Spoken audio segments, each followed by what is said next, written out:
under current law, in order to close a site, you follow the same regulations that you have to follow to close any other site within the state.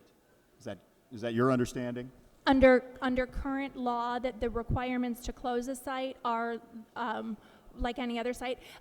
Yes, that would be my understanding. And in fact, this past summer, the commission, the COGFA commission, did go through the COGFA process. I believe that I already noted that after extensive testimony that was taken by that commission, hours and hours of testimony, 7 of the members voted against the closure. They opposed the closure of this facility because they understood the impact on the state and on the local communities.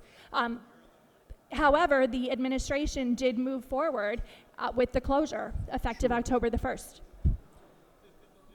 But now, so you would be actually, your intent with your bill is to pull these sites out of the normal process, set them aside specially, including the site at the Thompson Center, just because you think the State Museum should never be subject to closure? I think that this is an essential and important entity that is part of the culture and the history of our state. Sure. And I think that it does deserve this sort of treatment. Now, what's the enforcement mechanism for your bill? Whatever enforcement mechanism would be otherwise available with regard to See, my problem is, as I am not a former federal prosecutor who's given almost his entire life to public service. However, I've done enough legal work to know that there's very little way to force an executive to do something he doesn't want to do. And so I don't see an enforcement mechanism in your bill. So I don't know that it does anything at all, much less does what you've asked for it to do, which is to force an executive to operate something, keep it open for certain hours, keep it open to the public for certain hours. I mean, I could read your bill. Which it does not do. It does not specify any particular hours of operation.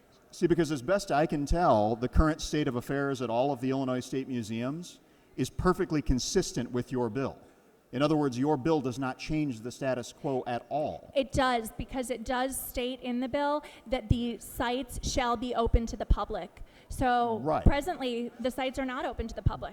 But if the sites aren't open, the state shall operate. And they say, well, we're operating and we're open not at all, 7 days a week, 24 hours a day. I don't see how that's inconsistent. The current practice is not inconsistent with your bill, and you can't force the executive under your bill to force those things open anyway. Well, I suppose that you and I just disagree, because I'm reading the second sentence of the legislation, and it says the Illinois State Museum and all branch sites shall be open to the public.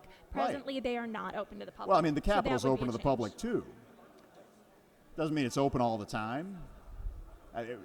This is open to the public. And I have said that there's no specifics with regard to the hours of operation. Right. But presently, not open at all is quite different.